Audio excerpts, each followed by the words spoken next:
شكرا على المشاهدة. Thank you for watching. Gracias por vernos. Great victories are not only won on battlefields.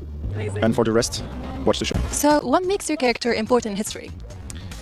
Well, I play Mehmet II. He's one of the most important characters one of the most important leaders actually in Turkish history. He's also known as Mehmet the Conqueror. And I try to portray not only Mehmet as a conqueror, but also as a human being with doubts, with struggles, and how we deal with pressure and responsibility at a very young age. And in one sentence, can you tell us why should people watch Fatih? I think the audience won't just be watching a visual historical show, they will also be experiencing an important part of Turkish history. I also want to ask you, what is the challenging part in playing and portraying a character from this era? The most challenging part, and also the most interesting part, by the way, is stepping out from a modern mindset every day and to try to understand, to truly understand the people of that era. What is the most memorable part on set? Normalde savaş dizilerinde kadın karakterler daha çok harem ağırlıklı oluyor. Ben projeye ilk dahil olduğumda Prenses Rose'ken çok fazla aksiyon sahnelerim oldu. Kılıç kullandığım, at bindiğim. Onları çok özlüyorum. Unutamadığım sahnelerim onlardı. Can you tell us a bit more about your character? Ben Bahar Sultan'ı oynuyorum. Fatih Sultan Mehmet'in ilk eşi. Bahar Sultan sarayda sadece bir eş değil, aynı zamanda da bir anne olarak çok büyük bir rol oynuyor. Onun dünyasında sevgi, sadakat, endişe ve güç hepsi bir arada. If your character could say one thing to the audience, what would it be? Zor bir soru. Sanırım şu olurdu, bir annenin kalbi sarayın duvarlarından daha güçlüdür. Çok güzel, teşekkür ederim. What is the most memorable moment on set?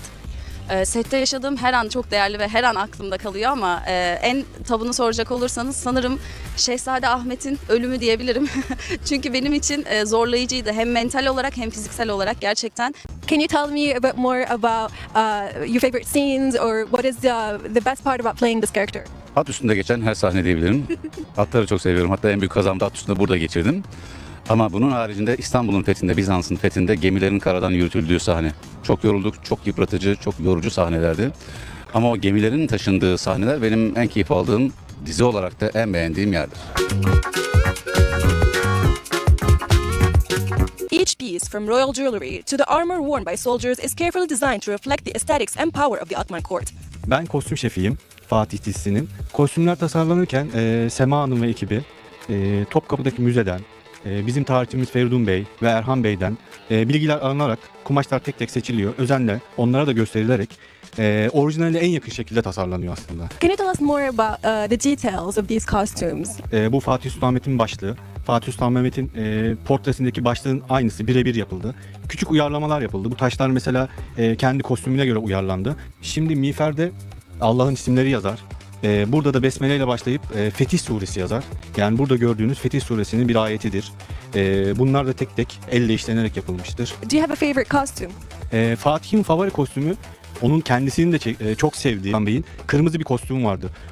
Onu giydiğinde herkes işte Fatih bu diye söylemişti. Kırmızı kostüm bizim favori kostümümüz. Kadın kostümlerinde yine kumaşlar çok özenle seçilir. Üstlerinde çok ince işçilik vardır. Yani şunların hepsi tek tek elle dikiliyor. Taşların hepsi özel seçiliyor.